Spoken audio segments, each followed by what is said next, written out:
एक बड़ी डेवलपमेंट है कि चाइनीज़ फॉरेन मिनिस्टर वांग यी जो हैं वो इंडिया में अपने काउंटर पार्ट जो हैं जयशंकर से मिले हैं और इंडिया के नेशनल सिक्योरिटी एडवाइज़र जो हैं उनसे भी अजीत डोभाल साहब से भी उनकी मुलाकात हुई है। और ये बेसिकली आप कह लें कि एक पहला हाई लेवल विज़िट था।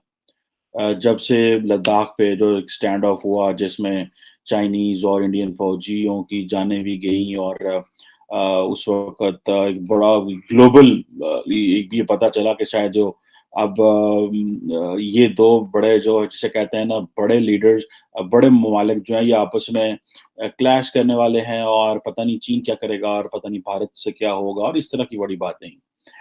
खैर एनी हो मैंने इसको थोड़ा-सा मॉनिटर करने की कोशिश की और ये समझा है कि चाइना ये चीज़ तो समझता है कि इंडिया जो है वो एक पोटेंशियल पावर है, पोटेंशियली एक स्ट्रॉन्ग मुल्क है जिसके ऊपर पूरी इंटरनेशनल कम्युनिटी बैंक कर रही है।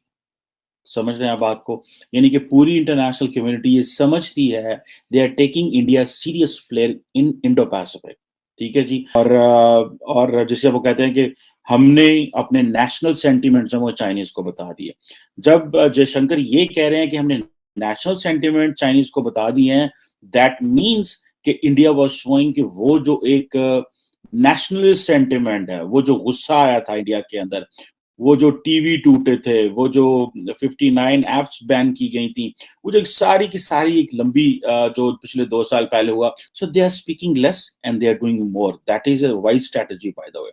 इसको आप और सारे का सारा जो सेंटीमेंट है, ये बीजेपी ने through media and through some of their second cadre जो है या थर्ड कैडर या बाकी जो कैडर है, लीडरशिप से उससे बिल्ड किया। ये एक स्ट्रैटेजी है मेरा ख्याल है जिसको समझने की ज़रूरत है।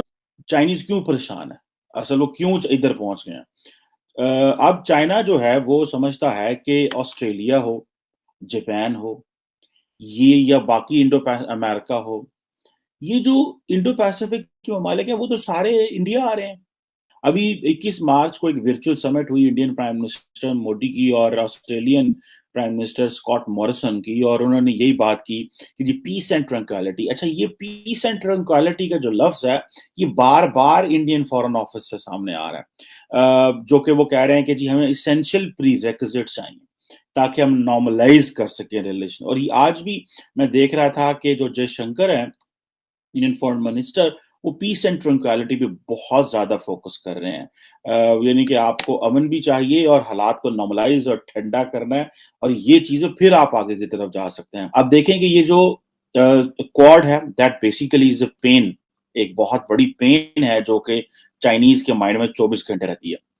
और वो एक ही बात कह रहे हैं free, open and inclusive Indo Pacific. अच्छा इसकी ना एक अगर आप ये जितनी भी स्ट्रेटेजिक कम्युनिकेशन होती है इसकी बहुत सिग्निफिकेंस है।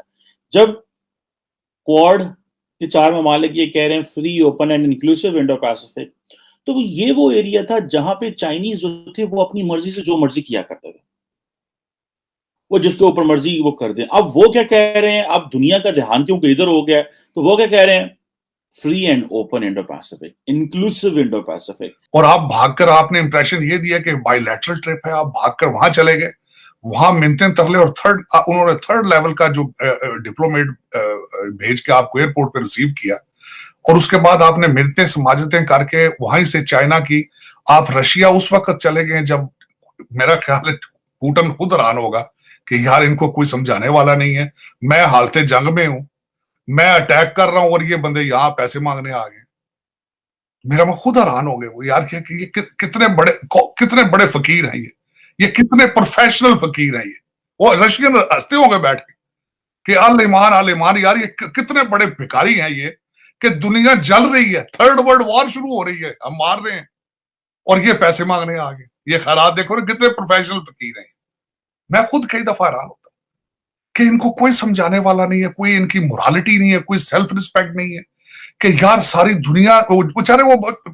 अच्छा दूसरा आपको ये बल्कि एक और ब्लंडर आप तो कह रहे हैं, इनका ब्लंडर ये था कि पाकिस्तानी एम्बेसडर जो यूक्रेन में था वो यूक्रेन को जाके उनको कह रहा था हम आपके साथ हैं।